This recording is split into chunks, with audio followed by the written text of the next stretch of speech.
Assalamualaikum warahmatullahi wabarakatuh. Selamat pagi semuanya. Selamat berjumpa kembali dalam mata kuliah praktikum pengantar basis data. Pada pertemuan ke-12 ini kita akan belajar terkait SQL subquery. Kemudian, apa itu SQL subquery? Teman-teman bisa melihat ya ilustrasi di dalam gambar bahwa subquery merupakan suatu query SQL yang bersarang di dalam query yang lebih besar. Jadi di sini kan ada ini ya main query atau query utama dengan select from where-nya. Kemudian di dalamnya ada subquery. Nah ini ya, jadi query kecil yang berada di dalam main query ya, select from where-nya di dalam satu main query atau parent query juga bisa. Kemudian di mana subquery terjadi ya? Sebuah subquery bisa terjadi di klausa select, klausa from, klausa where. Subquery dapat bersarang di dalam pernyataan select, insert, update, atau delete ya, atau di dalam subquery lainnya. Nah, sebuah subquery biasanya ditambahkan dalam klausa where dari pernyataan SQL dan select lainnya. Dapat menggunakan operator perbandingan juga seperti lebih besar, lebih kecil, atau sama dengan. Operator perbandingan bisa juga seperti operator in, any, ataupun all. Nah, di sini untuk sintaks subquery, teman-teman bisa lihat ya tadi gambarnya ya bahwa dia adalah sub dari main query atau outer query atau parent query ya. Nah, di sini teman-teman bisa melihat ini ya bentuk kode sintaksnya. Misalkan ada select tertentu, from, table, where, bla bla bla. Nah, di dalamnya ada lagi select tertentu from bla bla bla. Subquery disebut juga inner query ya. Ya, ini ya inner query atau inner select. Sedangkan pernyataan yang mengandung subquery, nah ini ya yang ada subquery-nya ini namanya outer query, outer select atau main query. Nah, subquery atau inner query dijalankan sebelum main query ya. Jadi inner ini dijalankan dieksekusi dulu sebelum ini ya query besar, query utama. Nah, query utama atau outer query ini nanti akan menggunakan hasil dari subquery karena tadi dihitung dulu, kemudian hasil dari perhitungan subquery baru diproses lebih lanjut pemrosesan di main query. Nah, untuk jenis-jenis subquery di sini ada beberapa. Yang pertama ada single row subquery, di mana mengembalikan 0 atau satu baris. Jadi hanya 0 atau satu baris. Kemudian multiple row subquery mengembalikan satu atau beberapa baris. Kemudian ada multiple column subquery, berarti mengembalikan satu atau beberapa kolom. Kemudian ada correlated subquery, ini referensi satu atau lebih kolom dalam pernyataan SQL luar. Jadi ini ya, kalau correlated subquery ini bisa kayak karena kita menggunakan join ya. Kita menggabungkan beberapa tabel, nah ini kan saling berkorelasi tabelnya. Kemudian nested subquery ya, subquery yang ditempatkan di dalam subquery lainnya ya. Jadi misalkan katakanlah ada main query tadi ya. Main query besar tadi ya di gambarnya main query besar ini ada subquery. Ini nested namanya. Tapi bisa juga dari subquery ini nested lagi. Ada subquery di dalam subquery. Jadi subquery itu bisa dikatakan nested itu bersarang. Kemudian kita lanjutkan di contoh subquery ya. Di sini dicontohkan mencari data produk yang harga belinya atau buy price itu melebihi rata-rata harga belinya. Nah, query membutuhkan subquery ya, karena untuk mendapatkan produk yang diinginkan maka rata-rata harga beli harus dicari dulu. Nah, ini teman-teman, kenapa kita harus pakai subquery ya? Jadi ada suatu perhitungan yang harus operasinya diselesaikan dulu gitu. Sedangkan kalau normalnya teman-teman misalkan menggunakan select average itu kan langsung ya teman-teman di sini ya. Kalau di pertemuan sebelum-sebelumnya itu average-nya kan diletakkan di awal. Nah, karena kita harus mencari dulu, karena dia kan melebihi rata-rata, berarti kita itu harus menghitung rata-rata dulu. Nah, ini ya, subquery bekerja untuk mencari nilai rata-rata dari by price yang akan menjadi patokan dalam seleksi data. Jadi sebelum melakukan seleksi yang besar, jadi main query yang besar, kita lakukan dulu operasi yang ada di dalam subquery. Kita select dulu average-nya. Rata-rata dari by price dulu kita cari tahu. Setelah kita dapatkan rata-ratanya, baru kita tampilkan nilai produk code, kemudian product name, dan juga by price dari produk yang nilainya lebih kecil ya, rata-ratanya itu lebih kecil ya. Nah, ini by price-nya itu lebih ya, lebih dari rata-rata, mohon maaf. Jadi yang by price-nya itu harus lebih dari rata-rata. Jadi menentukan rata-rata dulu. Kita cari yang lebih. Nah, ini yang dimunculkan adalah nilai yang lebih gitu.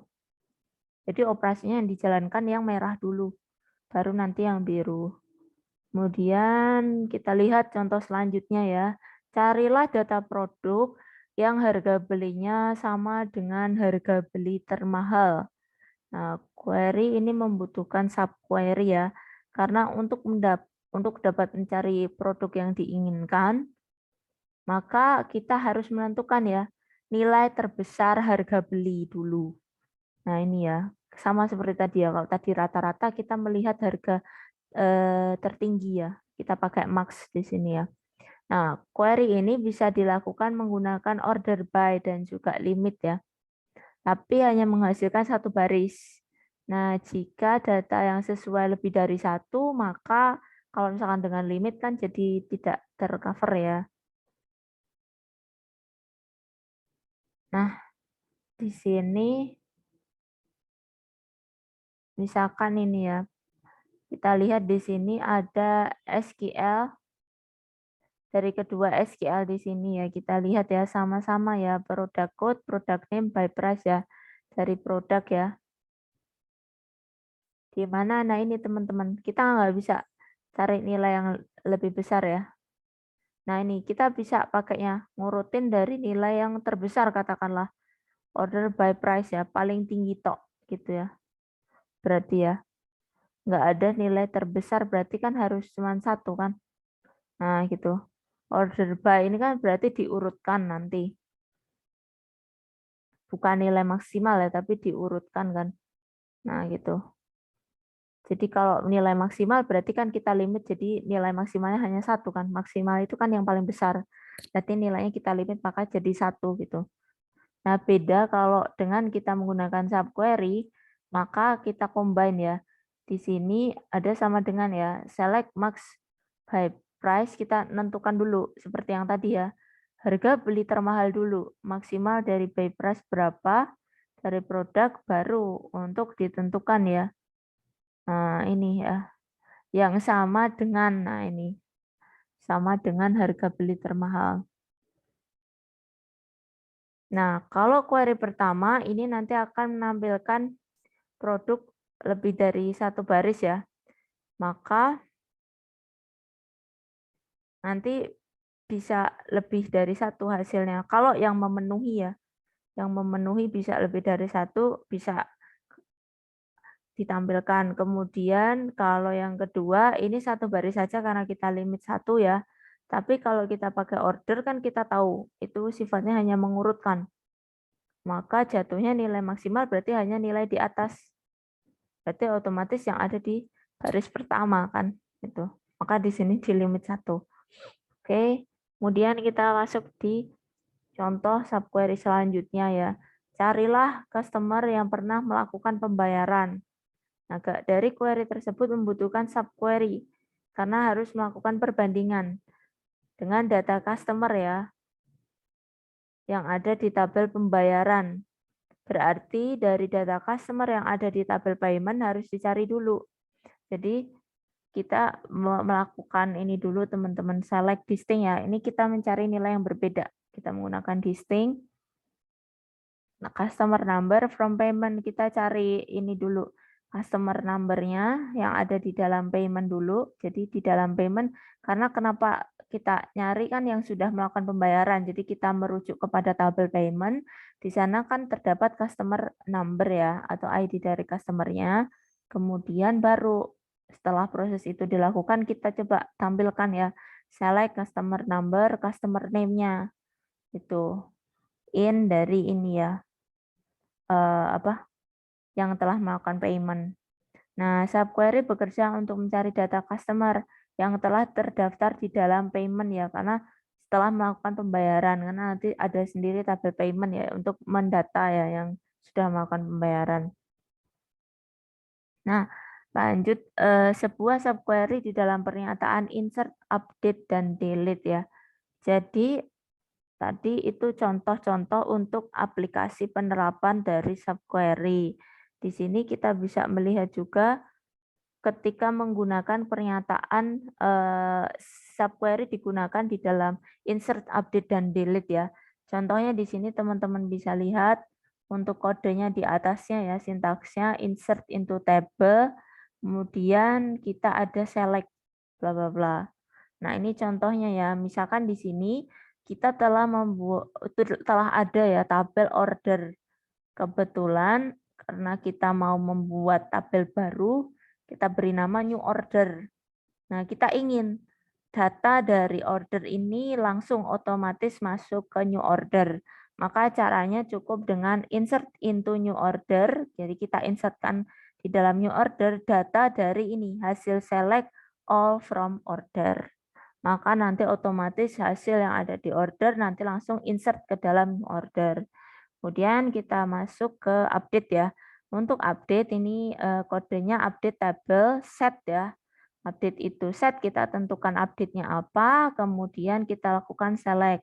Katakanlah di sini dicontohkan update new order ya. Misalkan tabel new order tadi, kebetulan kita pengen tuh update-nya, order date-nya kita update. Nah ini teman-teman kebetulan contohnya pakai ini ya, SQL Server. Jadi strukturnya nanti kalau teman-teman menggunakan MySQL itu strukturnya ini teman-teman. Kalau untuk tanggal menggunakan ini ya, apa namanya? Jangan lupa ya kalau struktur tanggal date itu biasanya ini ya, YY MM DD. Nah, ini ya untuk struktur tanggal. Nah, kemudian kita masuk tadi ya, where-nya di sini ada kondisional, di mana order amount dikurangi advance amount misalkan lebih kecil, harusnya lebih kecil ya dari nilai maksimal. Ini ya, select min ya. Jadi kita melakukan nilai, kita menentukan order amount yang paling kecil dulu dari order. Tuh. Sama seperti tadi ya, kalau yang di sebelumnya tadi kan kita menghitung average ya. Average-nya dulu dari nilai rata-rata, kemudian tadi ada nilai yang paling maksimal juga ya. Yang paling, ya nilai yang lebih besar dari nilai maksimal kalau nggak salah ya tadi. Oke, kemudian kita lanjutkan. Di sini yang delete. Kita lanjutkan di dalam delete. Ini delete from table. Kemudian ada select ya. Jadi kita mau menghapus dari misalkan katakanlah yang ada di dalam new order. Nah, dengan ini ya. Tapi nilainya ini ya, advance amount-nya itu lebih kecil dari nilai maksimal dari advance amount yang ada di dalam order. Nah, nanti akan dihapus ya, berdasarkan ketentuan yang ada di select ini dulu. Gitu. Kemudian kita lanjut.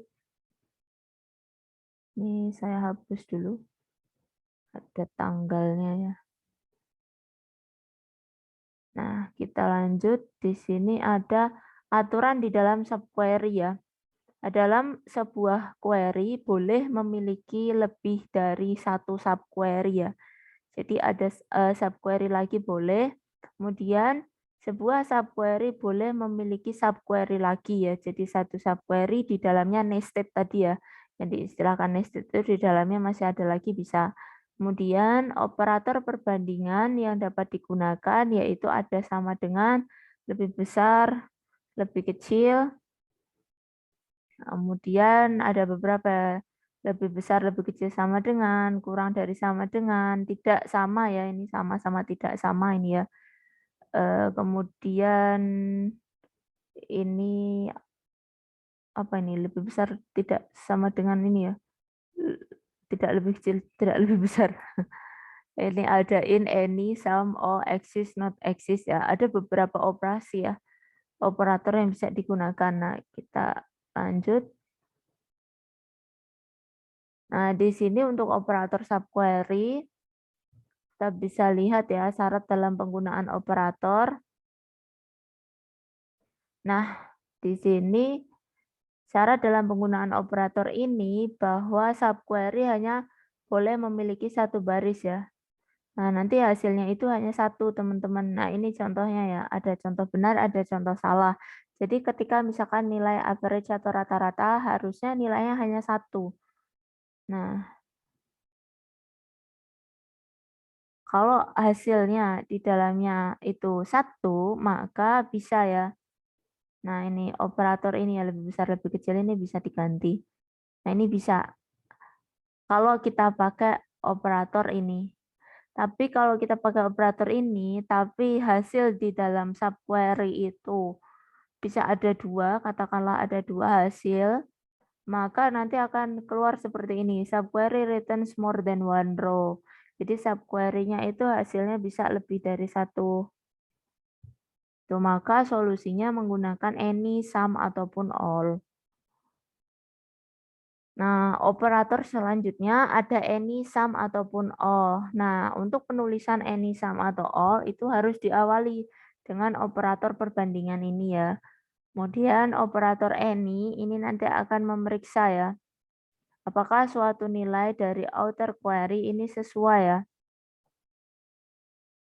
dengan salah satu dari anggota hasil sebuah subquery. Nah, ini kondisinya ditentukan dari operator yang ditulis sebelumnya. Operator sum itu sama ya seperti any juga.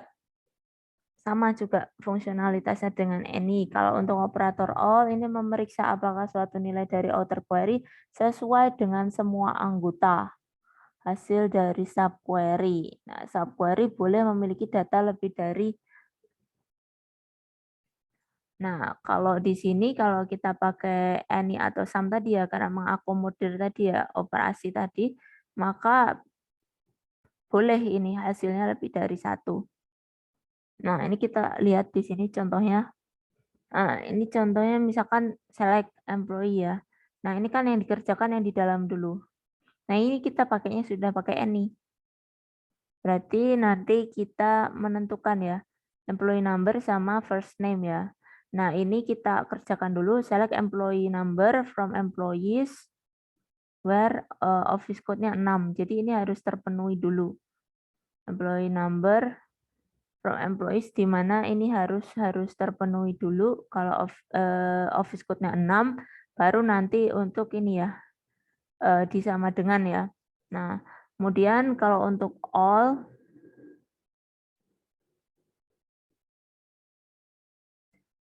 nah di sini untuk all ada sama juga ya.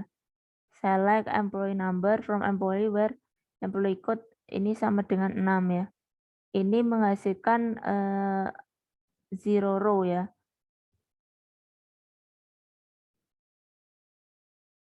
Karena tidak ada employee number yang sama dengan semua employee number yang ada di subquery.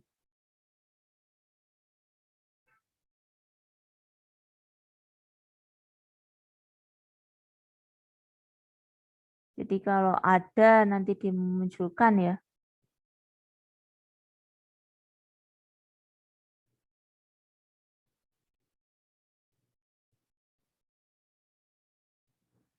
Jadi kita lanjutkan tadi terkait dengan penjelasan untuk operator subquery ya, di mana ada penggunaan any dan juga all.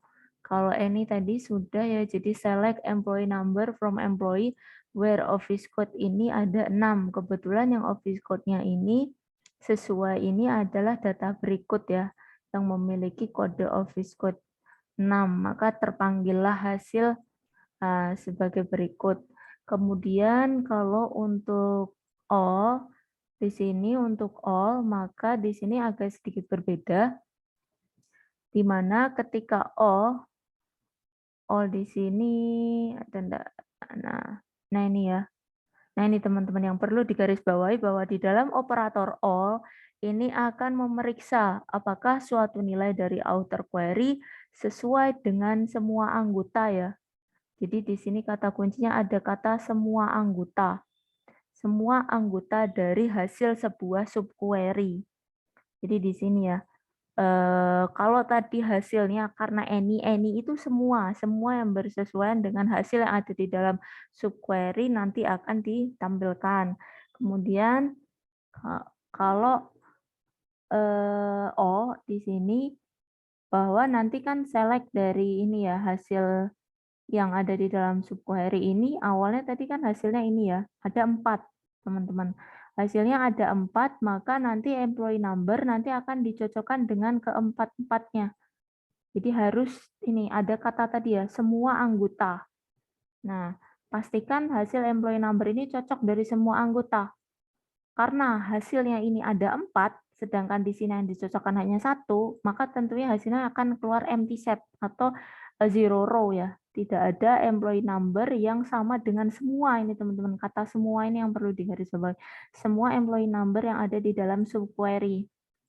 Nah, beda halnya mungkin nanti teman-teman ketika ini ya hasil di dalam subquery ini kebetulan misalkan katakanlah hanya 1 row. Misalkan William saja ya. Jadi di bawah ini 3 row dihapus. Jadi hasil dari any hanya 1. Nanti sama teman-teman untuk all ini pasti akan keluar 1 juga. Karena di sini hanya 1 hasil dari subquery-nya. Jadi bisa bersesuaian ya one to one dengan employee number. Katakanlah misalkan di sini numbernya 1080 employee number-nya. Nah, kebetulan di sini yang dicocokkan employee number-nya 1080, maka nanti akan muncul 1. Sedangkan kalau misalkan kita menggunakan ternyata ya di sini hasilnya yang ada di dalam subquery ini lebih dari 1, maka di sini harus dicocokkan dengan semua ini. Semuanya. Maka kan kalau dia hanya punya 1, maka tidak bisa bersesuaian dengan semua. Maka dari itulah hasilnya akan empty set atau zero row. Kemudian kita masuk di sini ya, operator subquery selanjutnya ada in dan juga not in ya di sini ya. Nah, nanti kalau untuk operator in akan memeriksa apakah suatu nilai di outer query ada di dalam hasil subquery ya. Hampir mirip teman-teman dikatakan dengan ini ya, sama dengan any. Nah, ini sama teman-teman. Hanya saja kalau any tadi kan ada operator ya, plus minus ada sama dengan ada lebih besar lebih kecil. Nah, itu. Kalau ini cukup langsung kata in aja gitu. Kemudian lawannya dari in berarti not in. Nah, kalau untuk not in ini bisa disamakan dengan ini ya, not all. Kemudian subquery boleh memiliki data lebih dari 1 baris ya. Nah, ini sama kayak any tadi ya, teman-teman. Datanya itu subquery-nya bisa beberapa ya, data hasil output-annya itu bisa beberapa. Kalau all itu harus bersesuaian semua gitu. Makanya di sebelumnya hasilnya 0. Kemudian di sini kita lihat untuk contohnya. Nah, di sini in ya, hampir mirip ya tadi dengan any ya, sama dengan any. Nah, di sini ada pemanggilan product code, product name, dan juga by price. Di mana ini ya diambil product code dari produk di mana by price-nya lebih dari 100. Jadi yang diambil cukup lebih dari 100. Kebetulan ini misalkan nilainya ada 2, ini nanti bisa keluar 2 ya. Nah, ini kalau not in berarti di sini teman-teman, tidak dari 2 ini gitu. Oke, kemudian kita lanjut di operator exist dan not exist ya. Nah, untuk exist dan not exist digunakan pada correlated subquery ya untuk memeriksa apakah subquery mengembalikan hasil atau tidak ya. Apabila subquery mengembalikan hasil, maka eksis akan mengembalikan nilai true. Begitu pula sebaliknya ya, jika tidak mengembalikan hasil, nah nanti kebalikannya ya. Jadi di sini dicontohkan ada pernyataan ya, data mata kuliah yang diambil oleh mahasiswa ya. Jadi kita mengambil ya di sini select all ya from matkul bereksis di sini ambil mata kuliah, kebetulan di sini nanti ini ya dari tabel ambil mata kuliah di mana kode mata kuliah dari ambil itu sama dengan kode mata kuliah yang ada di daftar mata kuliah. Nah, nanti ketika eksis maka akan ditampilkan. Nah, kalau untuk di penggunaan non-eksis, ini misalkan akan mendapatkan data mata kuliah yang tidak diambil oleh mahasiswa. Nah, ini berarti sama ya dengan yang tadi, select all from matkul, M where not exist ya, yang tidak ini ya, tidak masuk di sini ya. Berarti yang tadi ya sama ya. Select all ambil mata kuliah where ini ya, kebetulan tadi kode mata kuliah di tabel mata kuliah tidak sama dengan yang diambil mata kuliah gitu. Jadi yang not exist-nya yang tidak diambil maka akan dimunculkan. Nah, demikian dari apa namanya pembahasan kita terkait SQL subquery. Silahkan teman-teman bisa mengeksplor ya dengan contoh-contoh. Kemudian dalam penyampaian apabila terdapat kekurangan saya mohon maaf. Terima kasih atas perhatian teman-teman telah mengikuti video pembelajaran kali ini. Wabillahi taufiq wal hidayah. Wassalamualaikum warahmatullahi wabarakatuh.